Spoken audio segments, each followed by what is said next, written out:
যদি আপনি রিলেশনশিপে থেকেও আপনার এক্সের সঙ্গে রিলেশন বজায় রাখেন এবং এক্সের ছবি নিজের পার্সে রাখেন, তাহলে সাবধান। এই মেয়েটি তার বয়ফ্রেন্ডকে ফোন করে বলে তার বাড়িতে কেউ নেই, সে যেন তার বাড়িতে খুব তাড়াতাড়ি চলে আসে। ছেলেটি তার বাড়িতে আসে, ছেলেটিকে চেয়ারের সঙ্গে বাঁধে এবং বলে যে আজকে ওয়েস্টার্ন স্টাইলে ভালোবাসবে। তারপর যা ঘটলো সেটা শুনে আপনারা চমকে যাবেন। এই ঘটনাটি হলো বেঙ্গালুরুতে। এখানে কিরণ আর প্রেমার 2 বছর ধরে সম্পর্ক চলছিল। তারা একসঙ্গে কর্পোরেটে জব করত। কিছুদিন ধরে তাদের সম্পর্কে ফাটল ধরেছিল, কারণ প্রেমার মনে হয়েছিল কিরণের জীবনে তার এক্স ফিরে এসছে। কিরণ তার এক্সের ছবি তার মানিব্যাগে রাখতো এবং ঘন্টার পর ঘন্টা সেই ছবির দিকে তাকিয়ে থাকতো।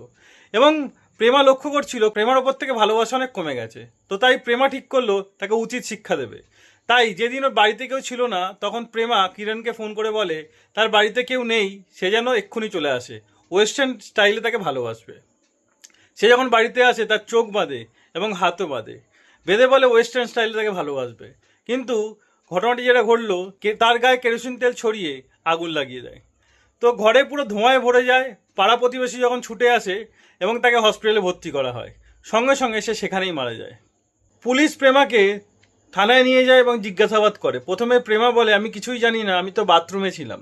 কিন্তু পরে তার কথায় অসঙ্গতি দেখে পুলিশ আরও চাপ দিলে সে সব স্বীকার করে নেয়। কারোর ওপর যতই রাগ থাকুক, যতই অভিমান থাকুক, যতই তাকে ঘৃণা করুন না কেন, কারোর প্রাণ নিয়ে নেওয়ার অধিকার কেউ কাউকে দেয় না, তাই না?